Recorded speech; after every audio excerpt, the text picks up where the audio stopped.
El conflicto de los siglos, capítulo 14, en los Países Bajos y Escandinavia. En los Países Bajos se levantó muy temprano una enérgica protesta contra la tiranía papal. 700 años antes de los tiempos de Lutero, dos obispos que habían sido enviados en delegación a Roma, al darse cuenta del verdadero carácter de la Santa Sede, dirigieron sin temor al pontífice romano las siguientes acusaciones. Dios hizo reina y esposa suya a la Iglesia, y la proveyó con bienes abundantes para sus hijos, dotándola con una herencia perenne e incorruptible, entregándole corona y cetro eternos. Pero estos favores vos los habéis usurpado como un ladrón. Os introducís en el templo del Señor, y en él os eleváis como Dios, en vez de pastor. Sois el lobo de las ovejas, e intentáis hacernos creer que sois el obispo supremo, cuando no sois más que un tirano. Lejos de ser siervo de siervos, como a vos mismo os llaméis, sois un intrigante que desea hacerse señor de señores.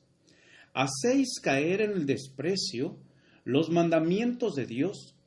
El Espíritu Santo es el edificador de la Iglesia en todos los ámbitos del mundo.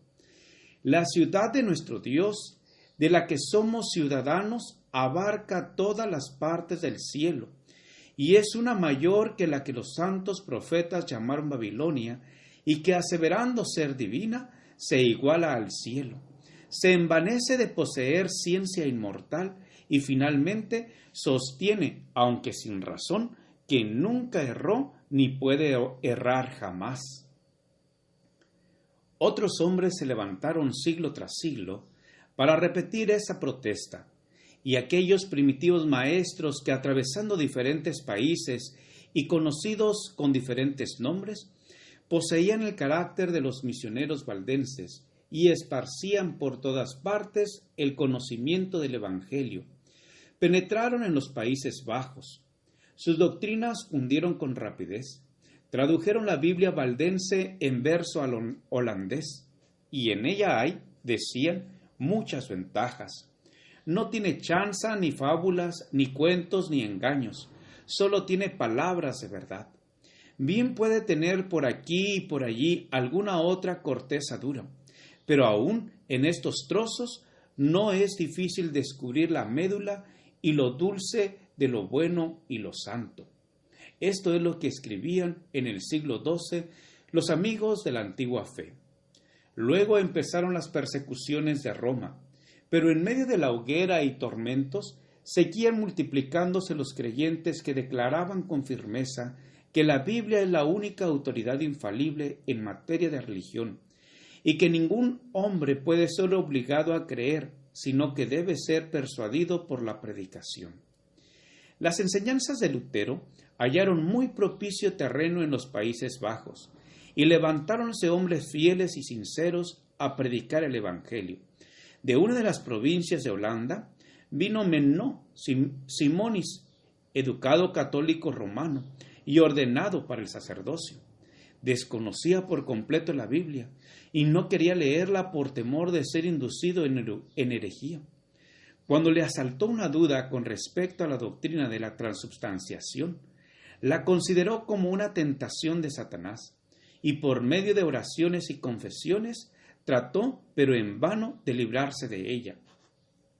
Participando en escenas de disipación, procuró acallar la voz acusadora de su conciencia, pero inútilmente.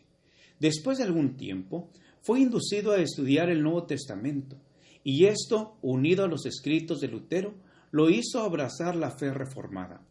Poco después, presenció en un pueblo vecino la decapitación de un hombre por el delito de haber sido bautizado de nuevo. Esto le indujo a estudiar las Escrituras para investigar el asunto del bautismo de los niños. No pudo encontrar evidencia alguna en favor de él, pero comprobó que en todos los pasajes relativos al bautismo, la condición impuesta para recibirlo era que se manifestase arrepentimiento y fe. Menno abandonó la iglesia romana y consagró su vida a enseñar las verdades que había recibido. Se había levantado en Alemania y en los Países Bajos cierta clase de fanáticos que defendían doctrinas sediciosas y absurdas, contrarias al orden y a la decencia, y originaban agitaciones y tumultos. Meno previó las funestas consecuencias a que llevarían estos movimientos y se opuso con energía a las erróneas doctrinas y a los designios desenfrenados de los fanáticos.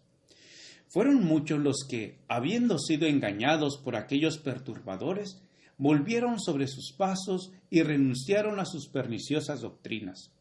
Además, quedaban muchos descendientes de los antiguos cristianos, fruto de las enseñanzas de los valdenses. Entre ambas clases de personas trabajó Meno, con gran empeño y con mucho éxito. Viajó durante 25 años con su esposa y sus hijos, y exponiendo muchas veces su vida. Atravesó los Países Bajos y el norte de Alemania, y aunque trabajaba principalmente entre las clases humildes, ejercía dilatada influencia.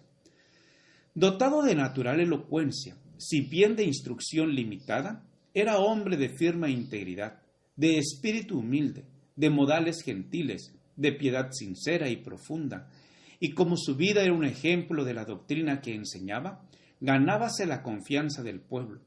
Sus partidarios eran dispersados y oprimidos. Sufrían mucho porque se les confundía con los fanáticos de Münster, y sin embargo, a pesar de todo, era muy grande el número de los que eran convertidos por su ministerio. En ninguna parte fueron recibidas las doctrinas reformadas de un modo tan general como en los Países Bajos, y en pocos países sufrieron sus adherentes tan espantosas persecuciones. En Alemania, Carlos V había publicado edictos contra la reforma, y de buena gana hubiera llevado a la hoguera a todos los partidarios de ella. Pero allí estaban los príncipes oponiendo una barrera a su tiranía. En los Países Bajos su poder era mayor, y los edictos de persecución se seguían unos a otros con rápida sucesión. Leer la Biblia, oírla, leer, predicarla, o aún referirse a ella en la conversación, era incurrir en la pena de muerte por la hoguera. Orar a Dios en secreto, abstenerse de inclinarse ante las imágenes, o cantar un salmo, eran otros tantos hechos castigados también con la muerte. Aún los que adjuraban de sus errores eran condenados, si eran hombres, a ser degollados, y si eran mujeres, a ser enterradas vivas. Millares perecieron durante los reinados de Carlos y Felipe II. En cierta ocasión, llevaron ante los inquisidores a toda una familia acusada de no oír misa y de adorar a Dios en su casa. Interrogado el hijo menor respecto de las prácticas de la familia, contestó: nos hincamos de rodillas y pedimos a Dios que ilumine nuestra mente y nos perdone nuestros pecados. Rogamos por nuestro soberano, porque su reinado sea próspero y su vida feliz. Pedimos también a Dios que guarde a nuestros magistrados. Algunos de los jueces quedaron hondamente conmovidos, pero no obstante, el padre y uno de los hijos fueron condenados a la hoguera. Gracias por escuchar este audio. Te invito a escuchar el siguiente capítulo. Jehová te bendiga y te guarde. Jehová haga resplandecer su rostro sobre ti y tenga de ti misericordia. Jehová alce sobre ti su rostro y ponga en ti paz. Con aprecio, el pastor Juan Manuel Flores Espinosa.